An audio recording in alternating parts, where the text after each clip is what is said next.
Hello friends, स्वागत है आप सभी का आपके अपने YouTube channel Dhawan study point के अंदर।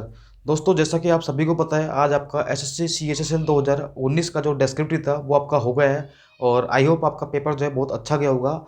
दोस्तों, जैसा कि मैंने आपसे पहले भी कहा था कि आपके पास में एक ऐसे आएगा और एक लेटर आएगा। ठीक है, मैंने कहा था कि प्रिसाइज भी आपके आ सकता है, लेकिन मैंने फिर आपसे कहा था कि आपके इस बार एक ऐसे और लेटर आने की ज़्यादा चांस है आपके। मैंने आपसे पहले भी कहा था और लेटर इस बार आपके आया हुआ है।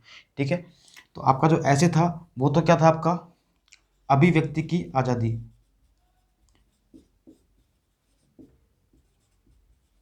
या कह सकते हैं हम लोग फ्रीडम टू स्पीच। ठीक है, फ्रीडम टू स्पीच। आज ये मार्कर थोड़ा काम नहीं कर रहा है, आप लोग समझ जाना। Freedom to speech.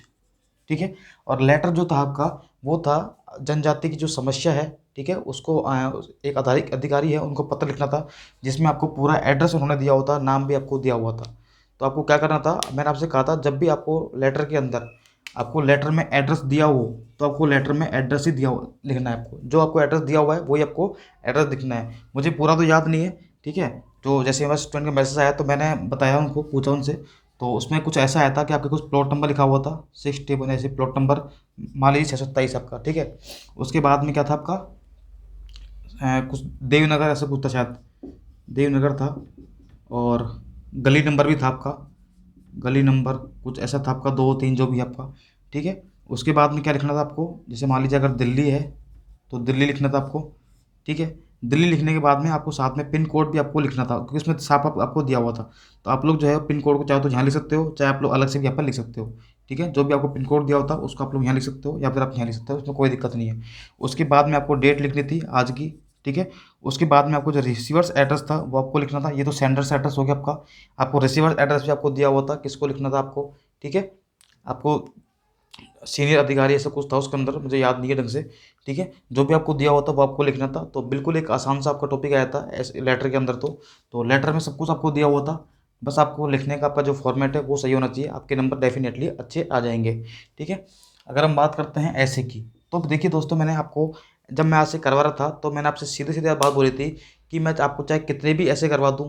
ठीक है, लेकिन उसमें से आए या नहीं आए ये मेरे ऊपर निर्भर नहीं है, नहीं मैं इसकी गारंटी लेता हूँ। और कोई भी ऐसा टीचर नहीं है यूट्यूब पर जो ये बोल सके कि इस पर यही ऐसे आएगा यही आएगा। मैंने आपसे एक बात बोली थी कि आपके पास जो ऐसे आएगा, यानी कि जो निबंध आएगा, वो कैसा आएगा आपका, या आपका पढ़ा हुआ आएगा। ऐसा नहीं होगा कि आपने उसको ऐसे कभी पढ़ा ही नहीं हो या आपने देखा ही नहीं हो। ये बात मैंने पिछली वीडियो में बोली थी और स्टार्टिंग से मैं यही बात बोलता रहा हूँ। अगर आपको विश्वास नहीं है तो मेरी पुरानी वीडियो उठाकर देख लेना आप लोग। मैंने उसमें यही बोला था कि आपको ऐसे लिखने आना चाहिए।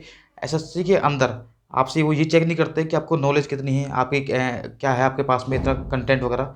वो ये चेक करते हैं कि बंदा अगर इसको कोई नई सिचुएशन दे दी जाए, नया कंटेंट दे दिया, तो उसको ये किस तरीके से लिखता है, इसको मतलब उसकी थिंकिंग कैपेसिटी कितनी है। तो वही चीज़ वो चेक करते हैं। नॉलेज तो आपके वो प्री में और चेक कर चुके हैं। तो मैंने आपसे कहा था वही चीज़ यहाँ पर हुई है। आपका जो टॉपिक आया, ठीक है, अभिव्यक्ति की आज़ादी, यानी कि बोलने की स्वतंत्रता।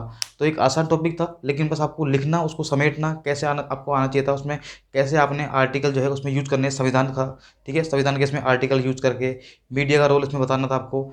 तो बस ये चीज़ आपकी थी, इसकी थोड़ी कमियाँ बतानी है आपको, कैसे हम लोग जो आजकल इसके भी बहुत सारे हेट स्पीच वगैरह जो है यूज़ हो रहे हैं, इसके मतलब बोलने की स्वतंत्रता का दुरुपयोग भी हो रहा है आपका। तो काफ़ी सारी इसमें आपको कमियाँ वगैरह सब कुछ आपको लिखना था। ठीक है, तो टॉपिक ऐसा है, मैंने आपसे बार बार यही कहूँगा मैं, तो टॉपिक हमेशा एसएससी में एक डिस्क्रिप्टिव में एक ऐसा ही टॉपिक आता है जो आपने पढ़ा हुआ है, या फिर आपने कभी ऐसा टॉपिक देखा हो, या फिर आप उसके बारे में आप लोग जानते हो। कभी ऐसा नहीं होगा कि आपने कभी सुना ही नहीं हो उस टॉपिक के बारे में, कोई और अलग ही टॉपिक आ गया, ऐसा कभी नहीं होगा। ठीक है, तो बस आई होप आपका पेपर अच्छा गया होगा, और मैं सबसे ये दुआ करूँगा भगवान से कि आपका सिलेक्शन हो जाए और आपके डेस्क्रिप्टिव में बहुत अच्छे मार्क्स आएँ। तो सभी को बहुत बहुत बेस्ट ऑफ लक। तो मिलते हैं अगली वीडियो में। के bye bye, okay, thanks for watching.